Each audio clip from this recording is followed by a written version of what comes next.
אנחנו אומרים שלום, חג שמח, לראש המוסד לשעבר יוסי כהן, שלום. חג שמח, ישי. חג שמח.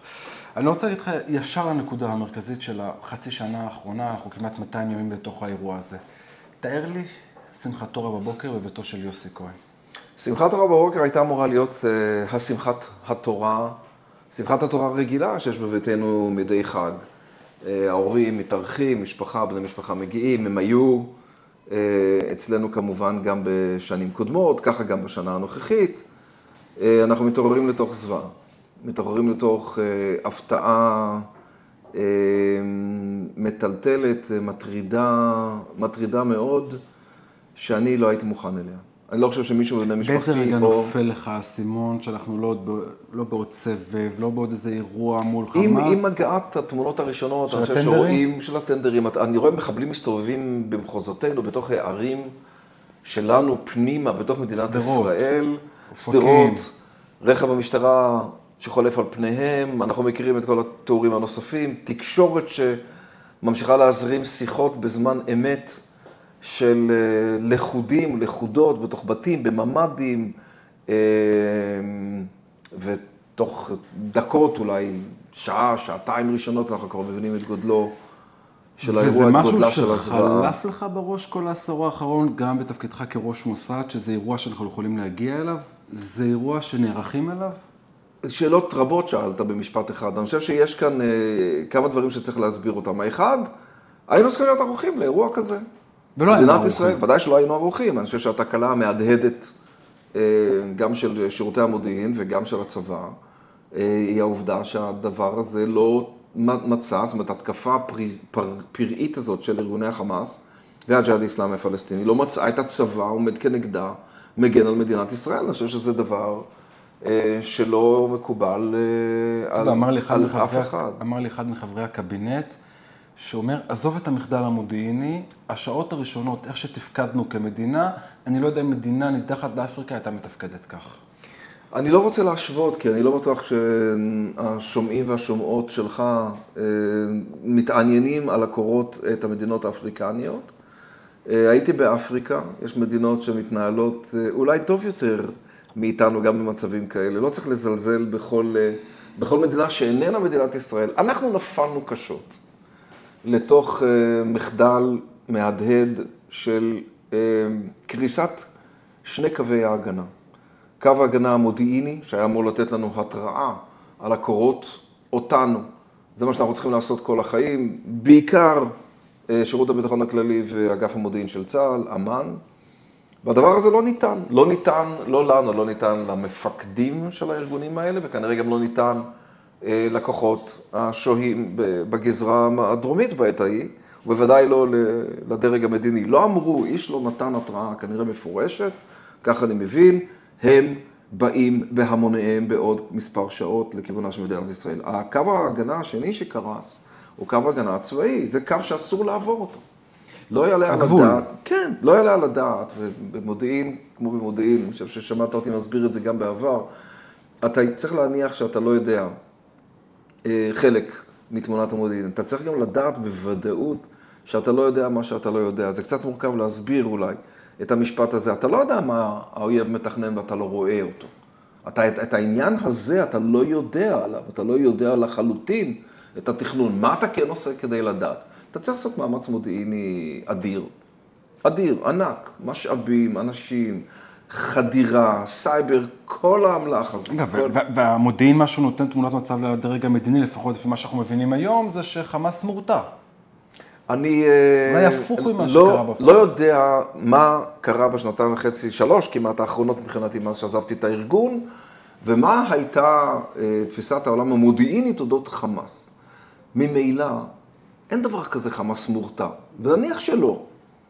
ונניח שאנחנו טועים להעריך את גודלו של הזעם, גודלו של הטרור, גודלו של יחיא סנוואר ברמה האישית, שאומר, אני כן רוצה ללכת ולתקוף ישראלים, אני כן רוצה ללכת ולרצוח אותם כמו בתסריט הכי חמור שראינו. מה אתה עושה אז? אתה נשען רק על הערכה מודיעינית? למה? הצבא שלנו ענק.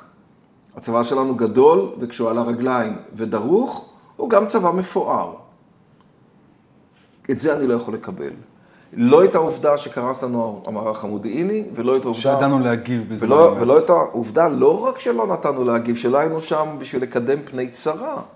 צבא ההגנה לישראל היה אמור להיות בהגנה מלאה על הגבולות, אם תרצה, ברמה הקיצונית, בהתעלם מהמודיעין. ברמת המודיעין או ברמת הקונספציה. אני עוד אחזור אותך למה שקורה היום בתוך רצועת עזה במלחמה עצמה, ואני עדיין רוצה להתעכב על הימים שלפני, וגם בתקופה שלך כראש המוסד. בבקשה. ומזוודות הכסף שנכנסו לחמאס, והקונספציה שתן להם כסף ויהיה שקט, והם רוצים את כלכלת תושבי עזה. טעיתם כולכם באותה הערכה? קודם כל אמרתי את זה פומבית, אני מוכן לומר את זה כאן אצלך, ישי, פעם נוספת. הטעות הייתה שבתקופה מאוד קצרה, דרך אגב, זה בין 2018 ל-2020 או משהו כזה, ניסינו לשפר את כלכלת אזרחי רצועת עזה. דבר, לא נעשה כאן שיעור היסטוריה על הרצועה, אני מניח שתוכל לעשות אותו או שעשית אותו בעבר, או שתעשה אותו אחרי השידור, אבל גם הצופות והצופים שלך.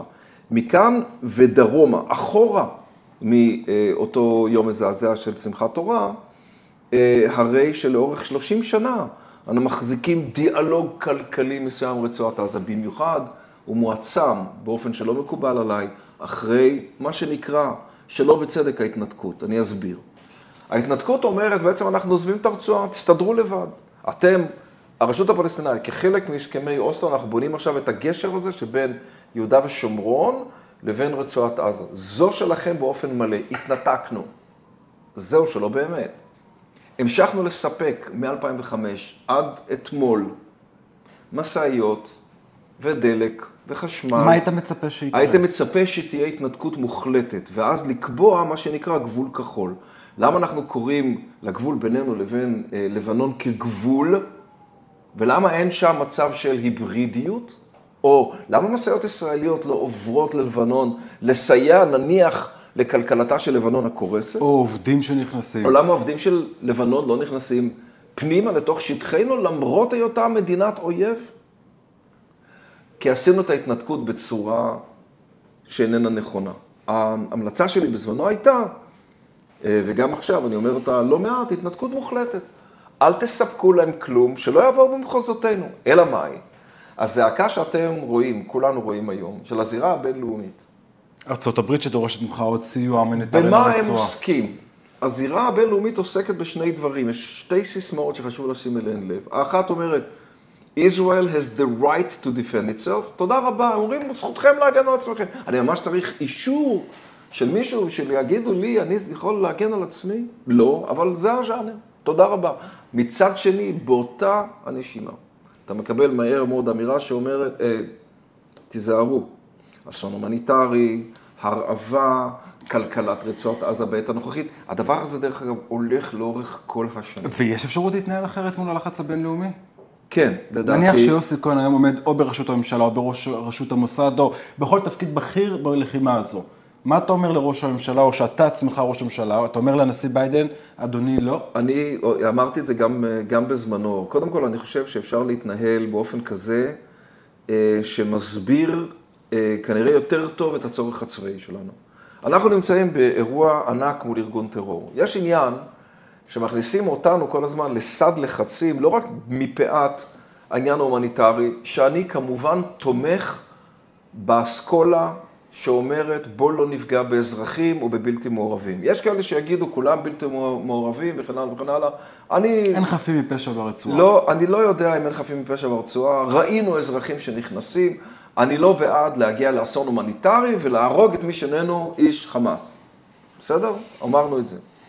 מצד שני, אנחנו צריכים להשלים את המלחמה ברצועת עזה כנגד ארגון הטרור שרצח בנו.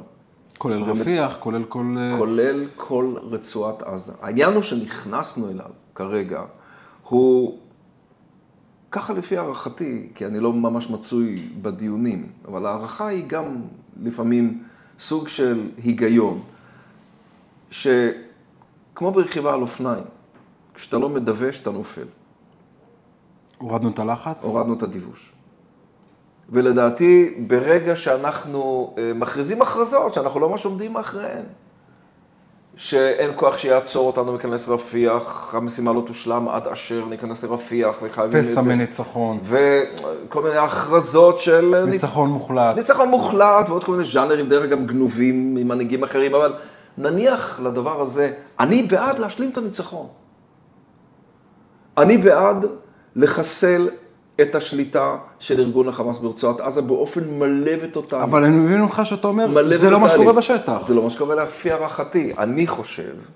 אני חושב, מערכות שאני שומע, ואת האחרונה שמעתי ממש בערב החג, חמאס עדיין שם. נניח שחיסלנו... אתה האמנת שאם הייתי אומר לך במוצאי שמחת תורה בתחילת המלחמה, שנהיה במקום הזה בחג הפסח, האמונות שלי נמצאות בספרים מאחוריך. כן, רק למי שלא צופה, הש"ס, פני יהושע, ותורת החסידות, ליכודי שיחות. כל הש"ס ושישה סדרים, יש מורחב. הכל מאחורי. זה האמונות שלי. בפרקטיקה המבצעית שלי, זה נכון שאני נובע מתוך אמונה יהודית מאוד מאוד חזקה, ישראלית מאוד מאוד חזקה, ציונית מאוד מאוד חזקה, אבל זה לא עניין של אמונה. האם חשבתי שנגיע למצב הזה, או לא הערכתי, או... זה לא נכון. הנכון הוא, בעיניי, ישי, בעת הנוכחית, אנחנו לא חייבים לטעון כלפי העולם, אנחנו חייבים לעשות את זה בפועל. אנחנו חייבים לחסל את כל יכולות החמאס ברצועת עזה, עכשיו, להיכנס או להמשיך להיכנס בכל העוצמה שיש לנו, ויש לנו, ולחסל את הארגון. יש לך הסבר אז למה כל החטיבות יצאו מהרצועה? למה, כמו שאתה אומר, הפסיקו לדווש באופניים שם? לא, אין לי הסבר. אני מנסה להסביר את זה גם לעצמי, אני מנסה הרי, בסוף, אתה יודע, יש לי המון קשרים וחברים מתוך המערכת הביטחונית, שם גדלתי. שם גדלתי לאורך, לא הרבה, 42 שנה נניח. קצת.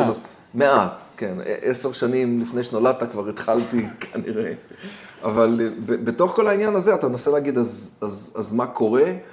אני חושב שהלחץ הבינלאומי גרם מאיתנו חלק לא מבוטל מהיכולת להשלים את המערכה, ואולי הצד השני של הסיפור הוא עסקת חטופים שעדיין לא קרה. עוד רגע נדבר על עסקת חטופים, אבל אני כן אשתמש גם בידע שלך כאיש מודיעין עשרות שנים.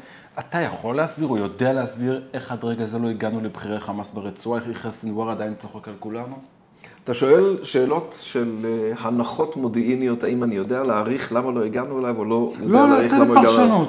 אני אומר כך, תראה, במרדף אחרי הרוע.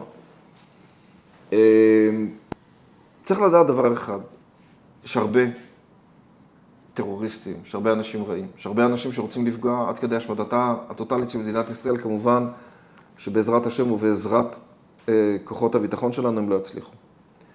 יחד עם זאת, המרדף אחריהם איננו בר יום. הוא לא מרדף של יום אחד, שאתה אומר אחריו גמרנו את כל המערכה ונסתכם הדבר. אני חושב שצריך להסתכל על משימה, ולהגיד שאנחנו צריכים לעסוק בה עד שתושלם. זה יכול לקחת גם כמה שנים. שיקח כמה שצריך.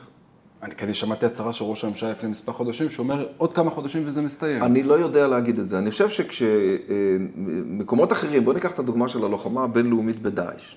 דאעש פרץ לעולמנו יש מאין. תגיד, הייתה התראה, לא הייתה התראה, זה פחות מעניין. הנה הוא שם. נמצא בלבנט, נכון? נמצא בעיראק וסוריה. מפריע לחיי כל תושבי האזור וגם בזירה הבינלאומית. אוקיי? העולם דאז התאגד עם 70 מדינות. אם אינני טועה, היו 60 מדינות לוחמות. גם אנחנו רצינו להיכנס לתוך אותה קואליציה, ואמרו לנו, אם אתם תיכנסו, אחרים יצאו, אז לא נכניס אתכם, אבל תודה רבה על הסיוע, תסייעו לנו בסיכול דאעש חול, וזה מה שעשיתי כראש המוסד הרבה מאוד, עבור מדינות אחרות וגם עבורנו, כישראלים ויהודים בחו"ל. זה קרה לפני 10 שנים, וזה עדיין שם.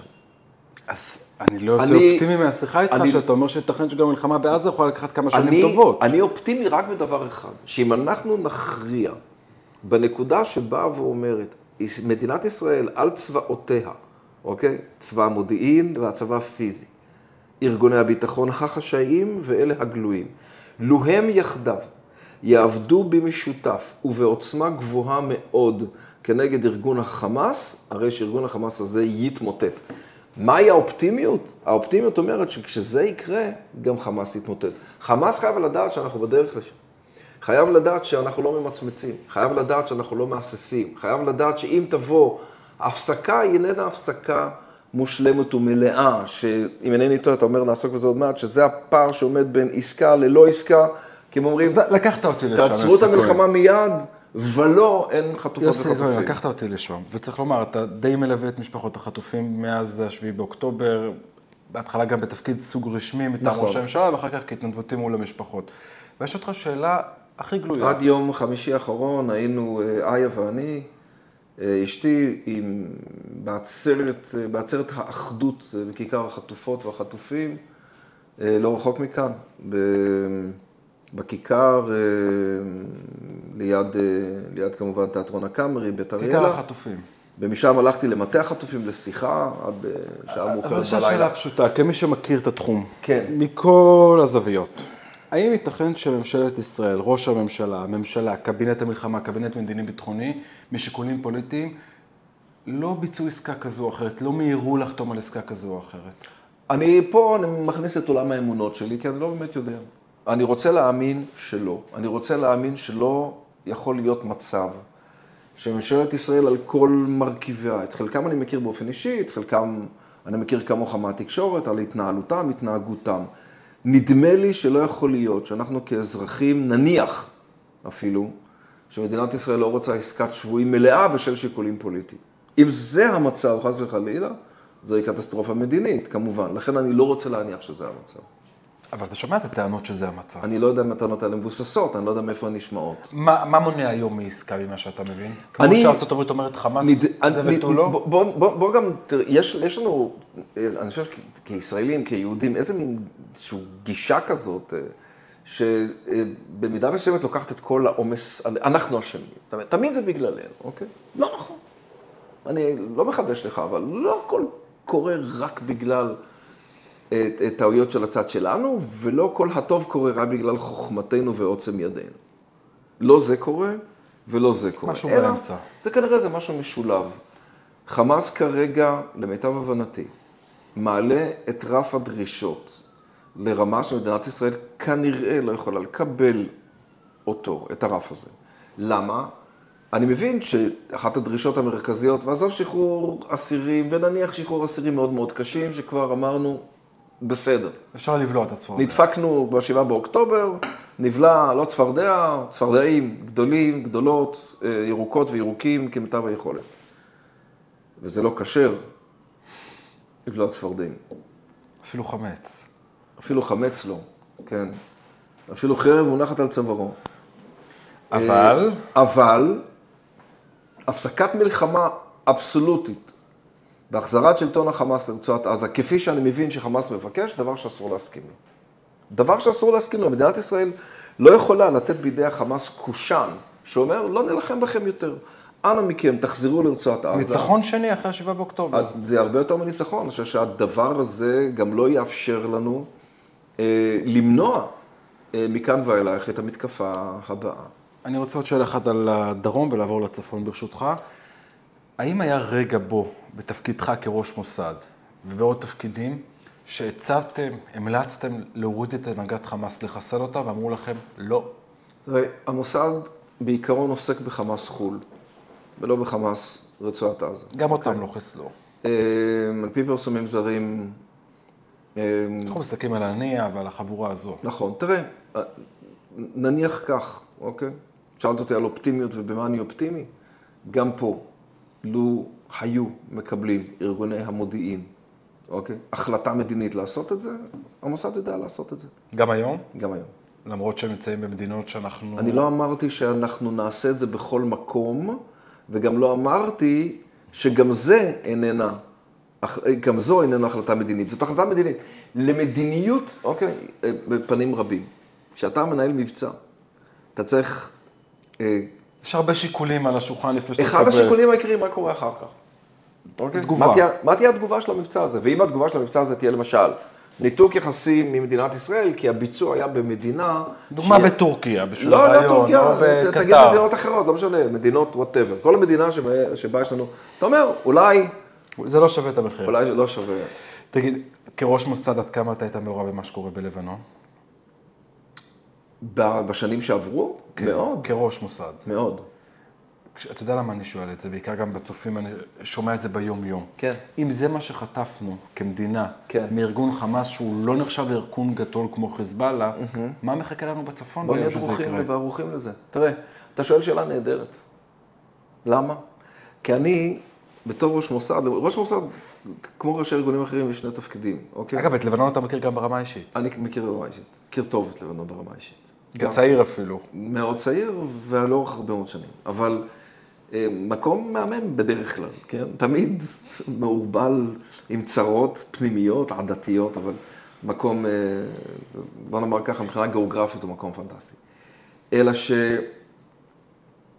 כראש מוסד אתה אמון על המוסד למודיעין ותפקידים מיוחדים. המודיעין אתה צריך לאסוף מודיעין ולהגיד, זה מה שיש לאויב או שהאויב מתכנן עבורנו. אני אגיד לכם, אחד הדברים המרכזיים, ישי, זאת התראה. אתה צריך להגיד למדינת ישראל, זה קורה, זה מה שמתוכנן, הולכים לפגוע בנקודותיים, מתכננים עבורנו כך וכך. זאת התראה. מוסד חלק מבניין התמונה המודיעינית המטריעה. כן, אבל מלבד מה חיזבאללה רוצה לעשות, זה גם מה היכולות שלו. מלבד כך, אתה צריך כל הזמן, הצד השני הוא לסכל יכולות של חיזבאללה, ועשינו את זה... על פי פרסומים זרים, ולא מעט שיירות עשינו את זה לא מעט.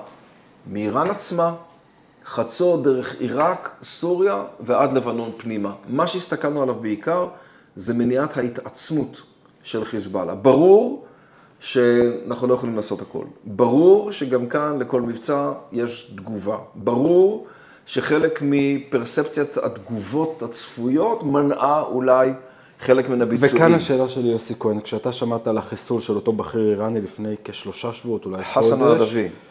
הערכת שזאת תהיה התגובה של איראן? אתה יודע, זה... 60 טון חומר נפץ על מדינת ישראל? אני אגיד לך מה אני מקווה שהיה. אני יכול לנחש, כי לא הייתי בדיון. את גייס לבנון אני מכיר לא רע. גם את אלה שהיו לפניו, עכשיו הוא גייס לבנון וסוריה, הוא חלק מכוח קוץ, שהוא חלק אופרטיבי מתוך משמרות המהפכה. מפקד כוח קוץ, שם מקום דמו, עליו השלום, בציניות גדולה ובמרכאות כפולות ומכופלות, קאסם סולימאני, אתה מכיר. התלונן נשיא ארצות הברית שלא שיתפתם איתו פעולה בחיסול. התלונן במקום מסוים על... לא חשוב. מכל מקום, לא התייחס לזה, מכל מקום... למה? לא, כי אתה חושב שהיה משהו אחר ממה ששמענו מהנשיא טראמפ? אני לא אתייחס לזה, אני לא אסתור או אאושש דבריו של נשיא ארצות הברית, אני חושב שאני... ממה שאתה יודע, מוסד כנראה... ממה שאני יודע, אני יכול אולי לספר לך, אם תעבור פוליגרף ותחקיר ביטחוני מסודר, תכף אנחנו נגיע לזה, מתי אתה עושה את זה. אוקיי, זה הנושא הבא. אבל לגבי החיסול של חסן הערבי, מה שהיה חייב להיות. זה בדיוק כמו שדיברנו עליו קודם. האם אמרנו, הנה האיש היעד ערכי. כן, כי הוא עושה כך וכך, דרך אגב לא מעשה, אלא מה מתכנן עבור מדינת ישראל. ב' מאוד חשוב, האם אנחנו מסוגלים? לפחות לפי הפרסומים של נדב אייל, זה נראה שהדרג המדיני לא קיבל את הערכה שזה מה שיקרה. בצד האחרון של המשוואה יש מה תהיה התגובה. עכשיו אתה יכול להעריך. אמרו לממשלת ישראל שתהיה תגובה של 360 טון, או לא אמרו. מה אתה מעריך? או אמרו לא תהיה. אני לא יודע להעריך. נדמה לי, אם אני מכיר את מי שאמונים על דרג קבלת ההחלטות בעת הנוכחית, כל קבינט המלחמה, אני מנחש, אני לא יודע שכנראה הערכה הייתה הרבה יותר מינורית על התגובה האיראנית. לתגובה האיראנית מאשר נתקבלה בפועל. ואחר כך, שמגיעה התגובה הישראלית על פי פרסומים זרים, אתה חושב שבמבחינת ההרתעה בין ישראל לאיראן, אם אכן זה קרה, זו התגובה שצריכה להיות? תראה, בוא נחזור... כי שמעתי אותך לפני התגובה האיראנית, שאתה אומר, ישראל לא צריכה עכשיו מלחמה עם איראן. אני אגיד לך, בוא נאמר את זה במילים נורא פשוטות, כדי להגיד את הריאליה הלאומית. אנחנו לבדנו לא נוכל להתמודד עם איראן. לא יכולנו לעשות את זה לבדנו בנושא הגרעין האיראני. לכן ניהלנו מגעים אינטנסיביים. עשיתי אותם לאורך שנתיים אינטנסיביות מאוד בעניין הסכם הגרעין, אל מול המעצמות, כדי לשפר את ההסכם לטובתנו. אמר את זה אחד מבכירי הבית, סליחה, מחלקת המדינה האמריקאית, לגבי הסכם הגרעין. כשהצגתי את הטיעונים, הוא אמר לחברים שלו, יושבים בצד שלו, הוא אמר, לפני שאתם מתווכחים עם מה שאומר, הייתי אז ראש המל"ל, הוא אומר, תבינו, this is an agreement about Israel without Israel. לדוברי עברית בינינו, זהו הסכם אודות מדינת ישראל, מבלי שמדינת ישראל בעצם שותפה להסכם. אנחנו יושבים כאן 6 מעצמות, ומחליטים על עתידה שמדינת ישראל גם של המזרח התיכון. אותו הדבר לגבי התק"ק, טילי ארוכת הטווח, טילי השיעיות, הכטב"מים, אותו דבר לגבי התמיכה של איראן בטרור, אותו הדבר לגבי התפשטות של איראן במזרח התיכון. ולכן אתה אומר, הכל צריך להיות בתיאום עם ארצות הברית. חייבים להיות בתיאום מלא עם ארצות הברית. דבר שקרה דרך אגב, ותודה שכך, שקרה, כשאמרנו, אולי טעינו בערכה, אולי הערכה הייתה מינורית מדי, אולי אמרנו, כן, זה מה שיקרה, והנה זה קורה, שהרי אנחנו לא יודעים בדיוק מה נאמר כתגובה על החיסול של חסן מעדבי, אבל הנה זה קורה. וכולם ראו את המודיעין, כולל בארצות הברית, וכולל כנראה בסנטקום, בתוך צבא ארצות הברית. אז נניח שזו הייתה התגובה הישראלית שם, זה מספק אותך? אבל זאת הנקודה, ואז הם עושים את זה איתנו, אוקיי? ומכאן ואילך אתה אומר, ברגע שארצות הברית אומרת, אחרי זאת, היא אומרת, הגענו על ישראל, יחד עם ישראל, כנראה שותפות אחרות. אבל לא נתקוף יחד עם ישראל. אתה עכשיו נמצא ברמה של עם לבדד ישכון, ובגויים יתקוף. אוקיי? לך אחורה לשאלה המאוד טובה ששאלת, ואני מצטער אם זה קצת מורכב. ואתה אומר, ידענו שככה איראן תגיב? אם אתה אומר ידענו, אני אומר בוא ניתן עוד מכה יותר חזקה בראש. אם אתה אומר לא ידענו, יכול להיות שהערכנו הערכה מינורית לתגובה האיראנית, אז אתה אומר, בארצות הברית לא איתנו, בהתקפה אתה אומר, בוא קצת נזהר.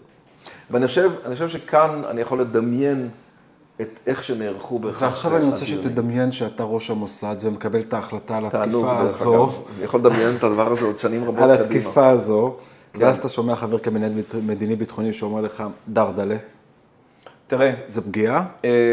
אני לא יכול להגיב לכל אמירה. זה לא כל אחד, זה חבר קבינט מדיני ביטחוני, אחד מהשותפים הקואליציוניים האחרים. היופי בדמוקרטיה הישראלית, שהיא מאוד מאוד מאוד מגוונת, והיופי בדמוקרטיה הישראלית, שהיא מאוד מאוד מתירנית ופתוחה לדעות. אז אחד אומר ככה, שני אומר ככה, בסוף יש קבלת החלטות. קבלת החלטות הייתה, אנחנו הורגים את חסן מעדבי, אם תהיה התגובה, לא יודע מה היא.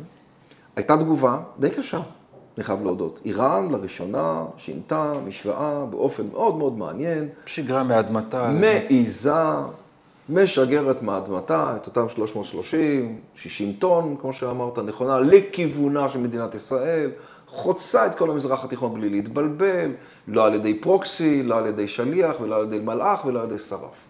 אוקיי? עושה את זה בעצמה, אני לוקח טקסטים מהאגדה לאור אווירת החג. לאור אווירת החג. וכאן מדינת ישראל, או שהופתעה או שלא, אומרת איך אני צריכה להגיב. אם אנחנו רוצים מלחמה כוללת עם איראן, בוא נעשה אותה. אם הקבינט כולו, כולל מי שכתב את התגובה, ולא משנה, נכתבו גם תגובות נוספות, חושב שאנחנו ועוצם ידינו... השאלה אם זה דבר שמזיק לביטחונו של מדינת ישראל, ששר בכיר מצייץ וכל העולם הערבי מצייץ אותו. תראה, או שאתה לא מתרגש מזה. אני לא מתרגש מזה. אני לא מתרגש מזה. אני חושב שהעולם הערבי כמונו יודע לקרוא, לפחות ברמת ההנהגה, עזוב את הרחוב, ברמת ההנהגה יודע לקרוא אותנו מצוין, הוא מבאר אותנו, אני בקשר איתם, אני מכיר אותם, את המנהיגים האלה, הם מכירים אותנו. רמזת שיש לנו עוד נושא ברעיון הזה. אבל לפני כן, בחצי משפט, סעודיה. תראה, סעודיה... זה היה הבייבי שלך, לא? אחד מהם. אני מאוד מעריך את הכיוון המדיני החדש, הכללי, של הסכמי שלום עם מדינות במזרח התיכון. אתה מאמין שזה יקרה? בטוח. השקעת על זה לא מעט, נכון? השקעתי לא מעט, זה יקרה. אגב, ביקרת שם? זה יקרה. על פי פרסומים זרים. נפגשת עם... כך אומרים, אני לא מאשר, אבל מדינה שאין לה סכסוך מפורש איתנו, לא צריכה להיות מוגדרת בוודאי לא כמדינת אויב. עשינו כמה מהלכים מאוד נכונים ורציניים מולם. אני חושב שהמערכה הזאת די גרמה לנושא הזה להיכנס או להידחק רגע לקרן זווית, אבל יכול להיות שהוא עוד יחזור לקדמת הבמה. ולא פחות חשוב מכך, איראן בעצם היא גם אויב ידיד של סעודיה בעצמה. סעודיה גם עושה את כלכלתה למול איראן. אתה יודע, אם נלך למגילה ולא לאגדה, אז יותר מאהבת מרדכי, שנאת המן. משהו כזה. מקובל עליך. מקובל עליי לגמרי, אבל אם תשים לב, סעודיה, לפני שהיא באה במגע מתחדש לכיוון הסכם שלום ממדינת ישראל, אני לא יודע למה קוראים לזה נורמליזציה, זה הסכם שלום, זה peace treaties. גם ממדינת ישראל, הרי שהיא קודם כל מסדרת את היחסים שלה עם איראן, בתיווך סיני, שזה נקודה שצריך להבין אותה. טוב, הנושא האחרון של הרעיון, ונפתח אותו בשאלה פשוטה, כראש מוסד, הכרת חרדים בשירות אצלך? בני המשפחה שלי הם חרדים. אני מדבר על השירות ברור, הביטחוני כראש מוסד, חרדים. המשפחה שלך עוד נקייה. כן, היו אצלי חרדים במוסד, בוודאי. בתפקידים מבצעיים? לא. כי? כי עוד לא הגענו לשם, אבל אני פתוח גם לתפקידים מבצעיים. גם אתה, גם יוסי, גם אשר. הצלמים והצוות שנמצא כאן. כן. טוב, בואו נדבר על זה כך. סוגיית הגיוס. איפה כן. אתה רואה את הפתרון בין העמדה החרדית שאומרת לא לגיוס ודאי של לומדי התורה, כן. לבין העמדה של הציבור שרוצה שוויון בנטל, כשבאמצע לכולם ברור שגיוס בכוח לא ילך. אני חושב שצריך להגיע קודם כל לשוויון בנטל. אני חושב שצריכה להיות כאן ולצאת בשורה גם לטובת החברה החרדית עצמה, של כן, אנחנו רוצים לבוא. אנחנו רוצים לראות איך אנחנו יכולים לסייע למדינת ישראל לא בהתנדבות. אמר את זה הרב חיים נבון באיזה מאמר מאוד מטלטל. אנחנו מאוד מעריכים, הוא אומר, את ההתנדבות של העולם החרדי. ראשון, אם אני לא טועה. אם אני טועה גם, עיתון שמביא דרך גם מגוון דעות מאוד מאוד מעניין, אבל הוא אומר, זה די לא יעלה על הדעת שאנחנו סופרים את מיתנו ואתם מזהים את גופותינו. יכול להיות שאני לא מצטט אותו בצורה מדויקת, אבל... אווירת הטור שם. אני משוכנע שאחרי ה7 באוקטובר, החברה החרדית כולה צריכה לעשות בדק בית. אני משוכנע שהחברה החרדית כולה, ששוב, חשוב לציין את זה, אני מלומדי התורה, אני הולך לבית כנסת, אני משתתף הצופה שצופה ביוסי כהן עכשיו לא רואה מולו לא את יאיר לפיד ולא את איווט ליברמן, שהוא רואה בו כאויב פוליטי. אבל זה, אני לא אויב של איש, בינתיים כי עוד לא החלטתי להיכנס לפוליטיקה. ולכן אני אומר, יוסי, איפה אתה מצליח לפתור את הסוגיה הזו בין העמדה החרדית של ההנהגה הרוחנית שאומרת כרגע לא לגיוס חרדים, אז אני אגיד לך כך. כשאנחנו יודעים שגיוס בכוח לא ילך. בוא נגיד כך, עת שהיה לא יהיה. לא יכול להיות שיהיה קו מפריד בין אלה שיקריבו את חייהם לטובתם של כולם ואת אלה שלא. אני יודע שזה מרחק גדול מאוד לעשותו. להביא לומד תורה, להיות חייל בגולני או בגבעתי, כמו בני הדודים שלי, פדיה מרק, השם יקום דמו אם תרצה, יהודי חרדי מאוד. אמנם לא לבוש שחורים ולא הולך לכולל. ולא אולי למד תורה השכם והערב, כי הוא היה גם קצין בגבעתי, ונהרג ברצועת עזה על מזבח קדושת הארץ. אני לא רואה בינו לבין אותו פדיה, אם יש כזה, שיושב באיזושהי עיר אחרת במדינת ישראל, ולא לוקח חלק במערכה. אני לא רוצה לראות הבדלים ביניהם. אני לא חושב שיש הבדלים בקדושה ביניהם. אני לא חושב שצריכים להיות הבדלים. אתה כופר גם בגישה שאומרת שמי שלומד תורה ממשיך ללמוד תורה, ומי שלא לומד יתגייס, אתה אומר, גם זה לא מקובל עליי, כל בני הציבור החרדי צריכים להתייצב. אני בעד ללכת להגדרות של מי שהגדיר את תורתו אומנותו לפני עשרות שנים. הרי זה מונח יחסית חדש, או יחסית מודרני, שעודכן לאורה של מדינת ישראל, וההסכמים שבעצם פתרו את לומדי התורה, את הכוכבים, אם תרצה, את התלפיונים של החברה החרדית, כדי להחזיק את אש התורה, ואני בעד. אני מאוד מאוד מחזיק מלימוד התורה. כל הווייתי הייתה, כולל תלמיד ישיבה. בעצמי, לימוד התורה ויהדות. אני רוצה לטעון, לא קיימים בלי זה. באמת לא קיימים בלי זה. אבל זה חייב להיות קומץ אנשים ולא כלל הציבור. השאר... אתה אומר סוג של מכסה למספר לומדי התורה? מכסה הרבה יותר נמוכה מכפי שהיום, וכמובן לא שחרור אוטומטי. השאר צריכים לתת כתף למאבק הלאומי שלנו, ולא בהתנדבות. אפרופו גדול המצווה ועושה, מי שאינו מצווה ועושה, מה ההכרעה ההלכתית? אתה בסוף אומר, לא, אני אומר לפני כן, אני אענה לך על זה, כן. אתה יודע? אני אומר דבר אחר. אתה לא יודע. יודע. מה? אני אומר תענה. לא, יוסי, אני באמת רוצה, כי הנושא יכול הזה, לרעיון יכול אותך? להגיע לסף, כן, יכול להגיע לשלב של הרעיון, וזה יגיע, וזה נראה לי יותר מעניין מכל הרעיון. אז אני אגיד לך, גדול המצווה מעושה מי שאינו מצווה ועושה, לכן התנדבות זה נחמד, אבל זה לא מספק. לא, אני שואל צריכה להיות חקיקה. יוסי, אני שואל שאלה אחרת. כן. וזה מה שמעניין אותי כרגע ברעיון איתך, בטח אם נגיע לזה בסוף הרעיון ותגיע לפוליטיקה הישראלית. יבואו לך הפוליטיקאים החרדים ואומרים לך, מי שלומד תורה אתה לא נוגע בו. הוא יישאר ללמוד, וגם אם זה יהיה 1,000 וגם אם זה יהיה 50,000 בשנה. בוא אני אגיד לך מה צריך לעשות. הרי זו העמדה. בוא אני אגיד לך מה צריך לעשות. צריכה, אמרתי לך, גם בתוך החברה... ואתה אומר לי, אני כבר לא מקובל עליי התנדבות, לא איחוד הצלה ולא זקה ולא זה, אני רוצה, זה יפה, זה טוב, אבל אני רוצה אתכם בשירות. אני רוצה אתכם בשירות. אני רוצה אתכם בשירות, דרך אגב, יכול להיות שירות בזקה חובה, או יכול להיות שירות במטה חובה, או יכול להיות שירות בפיקוד העורף חובה, או יכול להיות בהגנת היישובים, החרדים עצמם חובה. יכול להיות בכל כך הרבה, אבל חובה. לי יש חובות לאומיות, גם לך יש אותן. לך אסור לעבור באור אדום, גם לי לא. אתה צריך להתגייס לשירות לאומי כמוני. ההבדלה הזאת, כאילו יש כאן עם אחד שידאג לאחר, והאחר ילמד תורה וידאג דרך לימוד התורה. שכל הזכות קיום שלנו כאן בארץ ישראל זה בזכות לימוד התורה, ואתה לא יכול לקבוע במדינת היהודים שיש מי שיכול ללמוד תורה ויש מי שלא יכול ללמוד תורה. יכול ללמוד תורה, זאת ההגדרה. האם כולם יכולים ללמוד תורה, או האם כולם צריכים כרגע בעת נתונה ללמוד תורה, או רגע אחד להשאיר את האש של לימוד התורה חיה, קיימת, בוערת בלב כולנו, אבל להתגייס להציל את העם. לא יהיה עם בלי צבא. לא יהיה עם בלי לימוד תורה. אני חייב לומר לך, אנחנו יכולים לנהל ויכוח של חצי שעה על זה, ואני לא האיש המתאים. לא, אני לא האיש המתאים לנהל איתך את הוויכוח הזה, כי אני צריך להישאר בעמדה ניטרלית ברעיון הזה, אבל אני לא מסכים איתך, ואני מקבל את דעתך, מבין את דעתך, אבל עוד אני הייתי שואל את החברה החרדית, תראה, באמת משפחתי חרדית. לא כולה, אנחנו על כל המגזר, יש לנו... מהחילוני עד הדתי, ובתווך החרדי. מה שאתה רוצה יש שם. אבל באמת, ומתוך הכרה, למה? כי כולנו בזה. ואני שומע, כולל מרבנים, כולל מאדמו"רים שאני פוגש, אומרים לי, אנחנו צריכים שההנהגה שלנו תנהג אחרת בעניין הזה. ברור גם לחברה החרדית שזה לא טוב לה להיות החברה החרדית הזאת. לא, יש מה שנקרא מצווה מרגי, שעומדת כל מי שלא לומד, וכמו שאמרת, לא תורתו אומנותו, שילך לשרת. אני בעד שהחברה החרדית, אל מול החברה האחרת במדינת ישראל, שהיא גם דתית ודתית מאוד.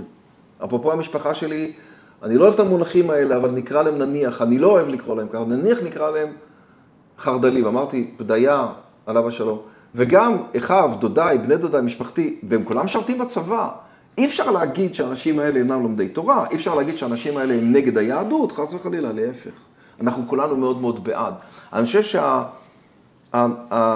שההבנה הזאת, אם תרצה אמנה שבין כל חלקי העם, כולל ערביי ישראל, גם הם צריכים להיכנס פנימה לתוך... יכלתי לטעון את זה, אני חושב שזה לא הנושא שלנו ברעיון הזה, ערבים או לא ערבים, אבל אתם לא יכולים, אף אחד לא יכול... הבנתי את העיקרון, ואני חושב שאנחנו נקבע עוד רעיון רק על הסוגיה הזו, כי זה מעניין בטח מהמקום שלך, אבל אני לפני כן רוצה לשאול אותך, הזכרת את זה, עוד לא נכנסתי לפוליטיקה, אני מאמין ששאלו אותך את זה עשרות פעמים בחודשים האחרונים, אולי יותר, ואתה כבר מנסה לחשבן. כן, אי אפשר לספור. למה עדיין לא? כי עדיין לא הכריזו בחירות, כי עדיין לא החלטת שאתה רוצה. עדיין לא החלטתי שזה הדבר הנכון מבחינתי לעשותו, בעת הנוכחית, מהרבה בחינות. אתה לא רוצה לנסות להשפיע מבפנים? אני משפיע מאוד, אני משתדל להשפיע כמה שיותר. יש כל מיני שיקולים שונים. אני ממשיך לעזור, כפי שציינת בתחילת הרעיון, למדינת ישראל באשר אני יכול לעזור לה. רציתי לעזור אפילו הרבה יותר, התנדבתי על כל המערכה. חיכוך כלשהו עם ראש המוסד המכהן ש... יכול להיות שהוא לא הבין נכונה את הפעולה שלי, אבל זה כבר היסטוריה. ביקור שלך בקטר, נכון? על פי פרסומים זרים ביקרתי בקטר, אני אבקר איפה שצריך לבקר כדי לעזור. באווירה הזו של החג. תגיד, זה לא קצת משחק שאנחנו צוחקים על עצמנו ברעיון הזה, ובכלל בכל הרעיונות ושאתה שומע בתקשורת, על פי פרסומים זרים ישראל חיסלה, על פי פרסומים זרים. זה כבר פתטי. ביקרתי בקטר כשכולם יודעים את האמת. זה פתטי. אז למה זה נשאר? כי מדינת ישראל... שכל הזמן צריך לדבר על פרסומים זרים, כשבחוץ הכל ידוע. אתה צודק. במידה רבה גם אני מרגיש לעתים שזה כבר די... מצד עצמו. כן, אתה יודע, הז'אנר הזה. מדינת ישראל פועלת. וכשמדינת ישראל פועלת קורה דבר נורא מעניין, אוקיי? הקורבן לא ידע, אבל משפחתו, עמו, יודע. היעד, נקרא לזה איראן, סוריה, עיראק, לבנון ועוד מדינות אחרות, ולא משנה איפה, כי לא נסתבך כרגע עם אף אחד. הוא יודע. מה היה. זה שהוא לא מפרסם את פגיעתנו בו, או סליחה על הביטוי, לעתים, אוקיי? באנשיו, זה כי יש איזו הבנה מתי הדברים האלה נשארו מתחת לרדאר ולא ידברו עליהם. דרך אגב, זה משרת אותנו לא רע בכל מיני תחומים, לא צריך מיד אז נסיים את הרעיון עם שאלה שעל פי פרסומים זרים, למה אתה הכי מתגעגע בכל 40 שנים שלך במוסד? קודם כל מתגעגע לאנשים ולאנשים המעולים והמעולות. לא, בתפקיד השטח המבצעי או התפקיד של ראש? גם וגם. אתה יודע, יש... זאת ברכה, תודה לאל. ביקשתי מהצוות שלי לצלם... את הרגע היציאה שלך מתפקידך כראש מוסד. את הדקה שאני קם מהכיסא. יש לי את זה. אני אומר להם, זהו. אני קם מהכיסא... משוחרר. אני לא ראש המוסד יותר. עכשיו, אתה מסכם 42 שנות שירות, 38 מהן בתוך המוסד, בתוכן 2.5 פחות או יותר כראש המל"ל. חתיכת היסטוריה, אני עוד רגע בן 60 אז, תודה לה להתבגרתי מאז, אבל... ואני מתגעגע לכל מה שקרה, פחות או יותר, מאלף עד תף. אני מאוד מאוד אהבתי את חתוליות הרחוב, מאוד אהבתי. אתה הקטע המבצעי. הקטע המבצעי. יש משהו שאתה יכול לספר שעוד לא פורסם על פי פרסומים זרים, משהו שאתה מתגעגע אליו, ואת לבנון כבר שמעתי, אני מחפש סיפור אחר. תסגרו את המצלמות, אולי אני אספר לכם. אוקיי, הבנו את התשובה. יוסי כהן, תודה רבה על הרעיון הזה. אפשר לומר גם, רעיון ראשון שלך בווידאו אצלנו במגזר החרדי, אז תודה על כל 42 שנות שירותך למען כולנו, וחג שמח. חג שמח לך, למשפחות שלכם כולכם, לעם ישראל, לכל ידידינו, באשר הם. אני חושב שאנחנו עוברים חג מאוד עצוב, מאוד לא כפי שאיש מאיתנו תכנן אותו. ואני מקווה מאוד שהחטופות והחטופים כולם יחזרו הביתה במהרה ובהקדם, ונאחל לצה"ל ולכל כוחות הביטחון הצלחה רבה וברכה. אצלי בבית הכנסת יש ברכה לשלום המדינה ולשלום חיילי צה"ל. אתה לא צריך להדגיש אצלי, זה גם אצלנו. גם יש אצל רובנו. אצל רובנו, זו התשובה הנכונה. וכך אני מקווה שיקרה. תודה רבה לכם. תודה רבה. תודה רבה.